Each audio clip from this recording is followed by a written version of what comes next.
رحمتوں کا دریا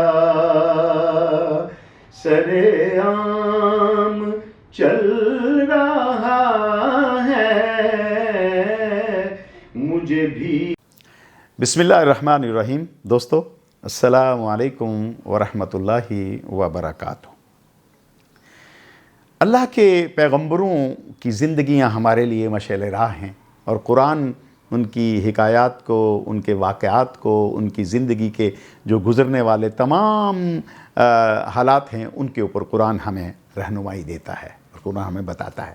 اور قرآن میں اللہ رب العزت نے یہ واقعات صرف اس لیے بیان کیے ہیں کہ ہم ان کو پڑھیں اور ان سے نصیحت اور ہدایت لیں۔ قرآن حکیم کو ہم نے جو ایک خاص چیز بنا رکھی ہے کہ ہم قرآن کو صرف بوقت ضرورت پڑھتے ہیں، یہ اس لیے نہیں تھا، یہ ہدایت کے لیے تھا۔ یہ میں نے پہلے بھی ایک مرتبہ گزارش کی تھی۔ اب قرآن حکیم میں اللہ رب العزت نے انبیاء کے قصے، انبیاء کے واقعات بیان کیے ہیں۔ وہاں نوح علیہ السلام کا واقعہ بھی ہے کہ نوح علیہ السلام کی قوم جو کہ نافرمان ہو گئی تھی اور طرح طرح کی اخلاقی بیماریاں ان میں بیماریوں میں گھر چکی تھی۔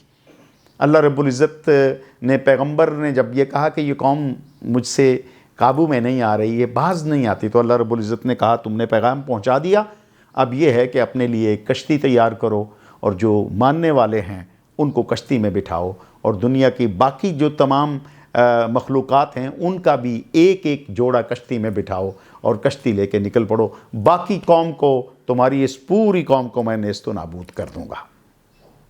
بیٹا تھا، ایک ہی بیٹا، تو بیٹے نے نافرمانی کی ہوئی تھی۔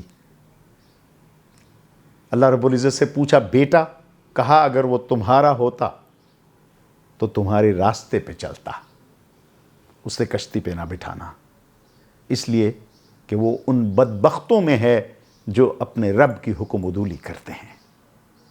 پیغمبر کا بیٹا پیچھے رہ گیا، پیغمبر نے اپنے ماننے والے لوگوں کو اس کشتی میں بٹھایا اور چل دیے۔ پوری قوم، ان کی بیوی، ان کا بیٹا تمام غرق ہو گئے، اس لیے کہ انہوں نے اللہ کے پیغمبر کی ان باتوں کو نہیں مانا تھا کہ جو وہ اللہ کی طرف بلانے کے لیے اپنی قوم کو اور اپنے گھر کے لوگوں کو کہتے ہیں۔ صاحبو، اگر ہم یہ سوچ لیں کہ کوئی شخص کسی بڑے گھر کا عزت مآب ہے، وہ کسی عالم کا بیٹا ہے، وہ کسی مفتی کا خاندان ہے، وہ کسی علم و فضل کے خانوادے سے تعلق رکھتا ہے، اور وہ بے راہ روی کرتا رہے تو اس کا رب اسے معاف کر دے گا؟ ایسا نہیں ہے۔ اللہ کے ہاں آپ کا اپنا عمل مقبول ہے آپ کے حق میں، یا کسی کی دعا جو آپ نیکی کرتے ہوئے کسی سے لیتے ہیں۔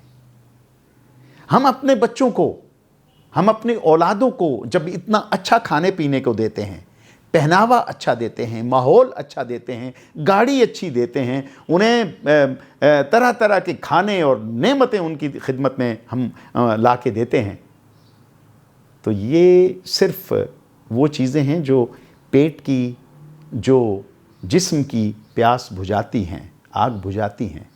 وہ چیزیں جن سے جسم آگ میں جاتا ہے ان کی طرف ہم توجہ نہیں دیتے۔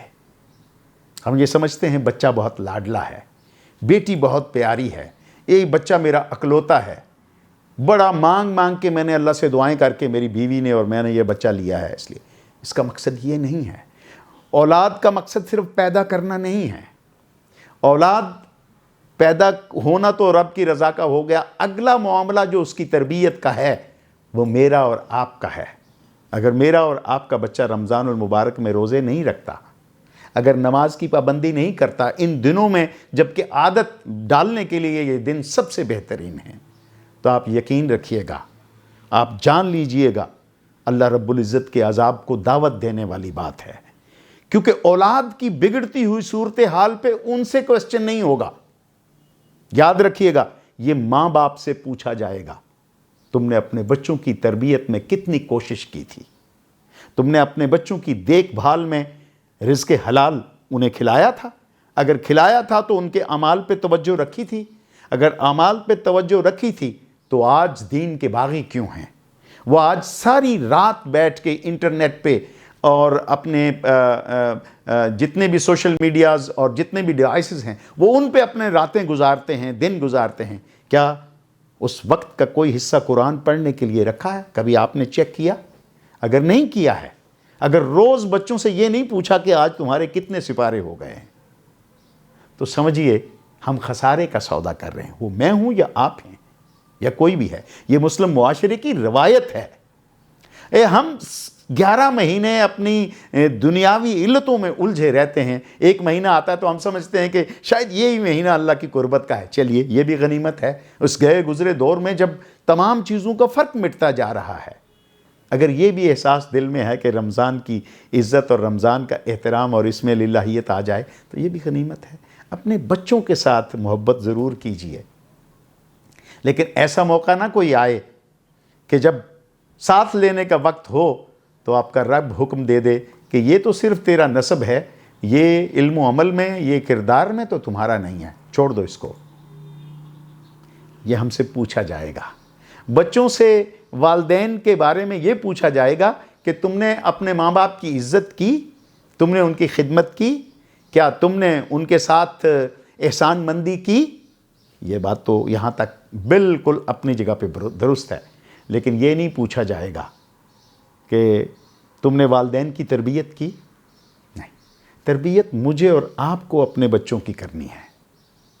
اپنے بچوں کے بارے میں اگر آپ زیادہ سینسٹیو ہیں، اگر آپ کو یہ ہے کہ میرے بچے، تو پھر بھائی شروع ہی سے، میری بہن شروع ہی سے، میری بیٹی اپنی زندگی جب آپ کو اولاد ملتی ہے تو شروع ہی سے اپنے مزاج کو، اپنی تربیت کے انداز کو اس طرف لے کے جاؤ کہ آپ کا بچہ خاندانی نسبی طور پہ بھی اور معنوی طور پہ بھی آپ کا رہے، آپ کے اعمال کی، آپ کے کردار کی، آپ کے حسن اخلاق کی جھلک اس میں آنی چاہیے۔ یہ بچے آپ کا ورثہ لے کے جاتے ہیں، اپنے بچوں کے لیے اپنے اخلاق کا ورثہ ان کے نام کیجئے تاکہ آپ کا نام نیکیوں کے ساتھ زندہ رہے۔ مجھے امید ہے کہ ہم سب اس معاشرے کا حصہ ہیں، کوشش کر کے اس طرف آتے ہیں کہ ہم اپنے بچوں کو اپنے دین کی طرف لے کے آئیں۔ کل انشاءاللہ ایک نئے پروگرام کے ساتھ آپ کی خدمت میں پھر حاضر ہوں گے، تب تک کے لیے اجازت۔ السلام علیکم ورحمۃ اللہ وبرکاتہ۔